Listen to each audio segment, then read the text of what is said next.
আসসালামু আলাইকুম রহমতুল্লাহ।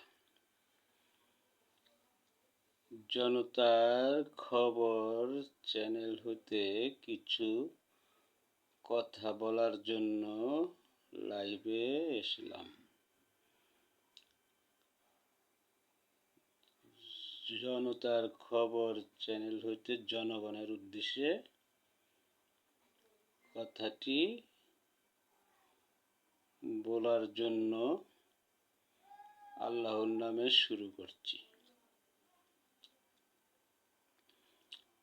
বিষয় হলো ভারত যে বাংলাদেশের টি-20 বিশ্বকাপ খেলা নিয়ে ভারতের উগ্র হিন্দুবাদীদের চক্রান্তে ভারতের বিসিবি এবং আইসিসি একাকার হয়ে গেছে। এই মর্মে এখন বাংলাদেশকে বিশ্বকাপের বাইরে রাখতে চায়। বাংলাদেশ বিশ্বকাপ খেলতে চায়, কিন্তু অন্য কোনো ভেন্যুতে, ভারতের মাটিতে না। সেই কথাটা তাদের বুঝতে দেরি হইতাছে। এখন দেখা গেছে বাংলাদেশ বারবার জানানোর পরেও আইসিসি বাংলাদেশকে কোনো গণ্যপাতই করে নাই।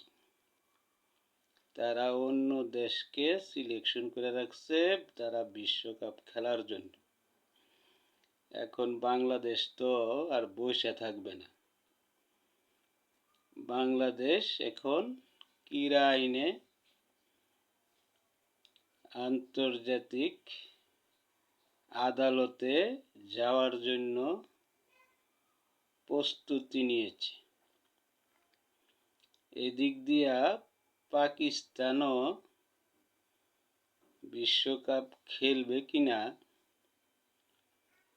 সেটা এখনো তারা সিদ্ধান্ত নেয় নাই। তারা বিবেচনায় রাখছে যে কোনো সময় পাকিস্তান থেকে ঘোষণা আসতে পারে বাংলাদেশের দাবি না মানলে পাকিস্তানও বিশ্বকাপ খেলবে না। এখন ভারত আর কাকে নিয়ে বিশ্বকাপ খেলবে? যেমন একটি হলিউডের সিনেমায় একটি ডায়লগ আছে যে, এখন তোর কি হবে রে কালিয়া। তো এরকম এখন ভারতের বিসিবির এবং আইসিসির কি অবস্থা হবে? ভারতের এই উগ্রতা না থামায়া বাংলাদেশকে খেলা থেকে বাইরে রাখতে চাইছে। এখন তাদের কোটি কোটি রুপিও লস। এখন তাদের খেলা কতজন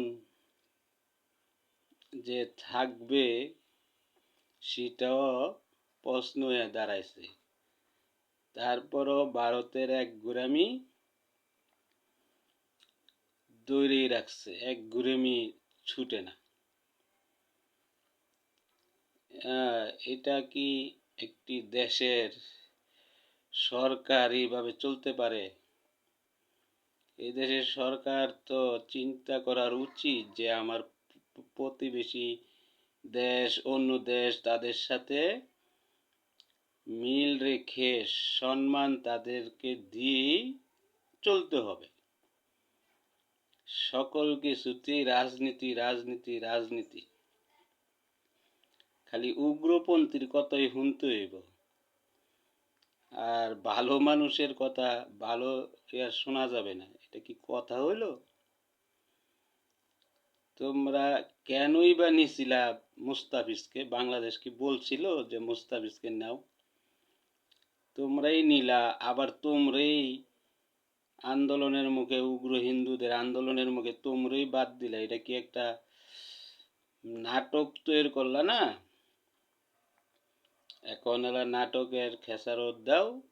এদিক দিয়া ভারতের কিছু মিডিয়া বলে বাংলাদেশের ক্ষতি হইব, বাংলাদেশের ভবিষ্যৎ যাব, বাংলাদেশের এই হবে। আরে বাবা, কিচ্ছুই হবে না। বাংলাদেশেরটা নিয়ে তোমার চিন্তার দরকার নেই। তোমার দেশ নিয়ে তুমি চিন্তা করো। তোমার দেশের মান ইজ্জত কতটুকু কমলো না বাড়লো সেই চিন্তা করো তোমরা। ওরা বাংলাদেশ নিয়ে আর চিন্তা করার দরকার নেই। বাংলাদেশের এই শুকনা পিরিত দেখানোর দরকার নেই। তোমরা যে বাংলাদেশকে কি করো আর কতটুকু ভালোবাসো এটা সবাই কারায় কারটায় জানে। তোমরা শুধু চাও তোমাদের স্বার্থ, তোমাদের এই মানে রাজত্ব, আর কাউকে তোমরা সেইভাবে সম্মানও করতে জানো না। তা এখন জয় সারও কি হবে?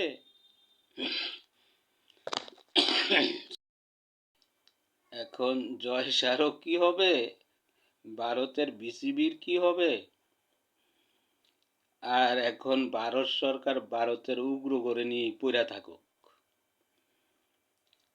পাকিস্তান খেলার থেকে বর্জন করলে খেলা আরো ফুল জমে উঠবে। এটা দেখার জন্যই এখন সাধারণ জনগণ সবাই অপেক্ষায় আছে,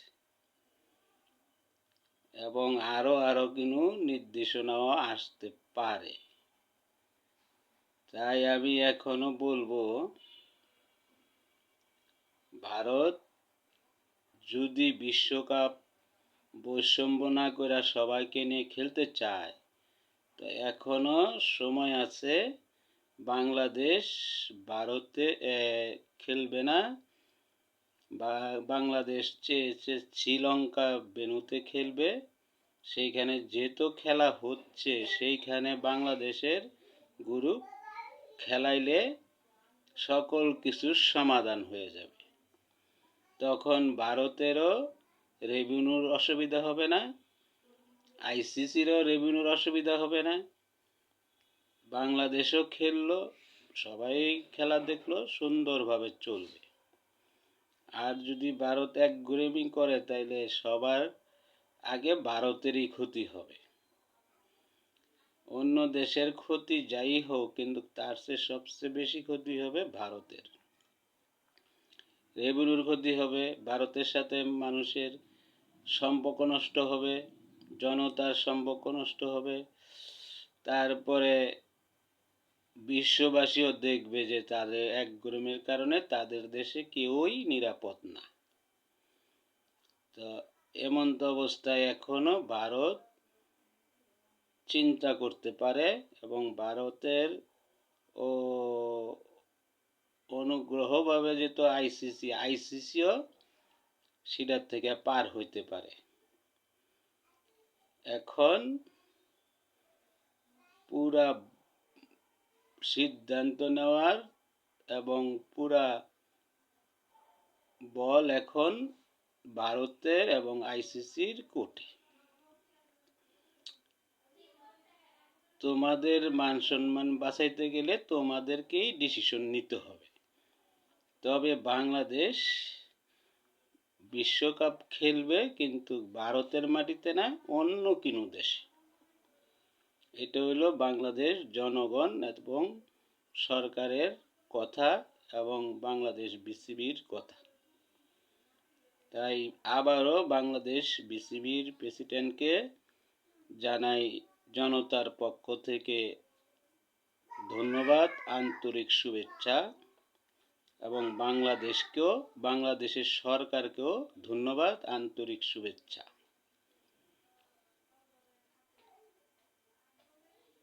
এরপরেই খেলা আরও বা বাকি আছে। পাকিস্তান যদি না করে দেয় তাইলেই খেলা আরো বাকি আছে। আজ এখানেই শেষ করলাম। জনতার খবর চ্যানেল হতে জনগণের পক্ষে মতামত। ভিডিওটা ভালো লাগলে শেয়ার, লাইক করবেন এবং সাবস্ক্রাইব করবেন। ভিডিওটা সবাই যাতে দেখতে পারে ভিডিওটা ছড়িয়ে দিবেন। আসসালামু আলাইকুম।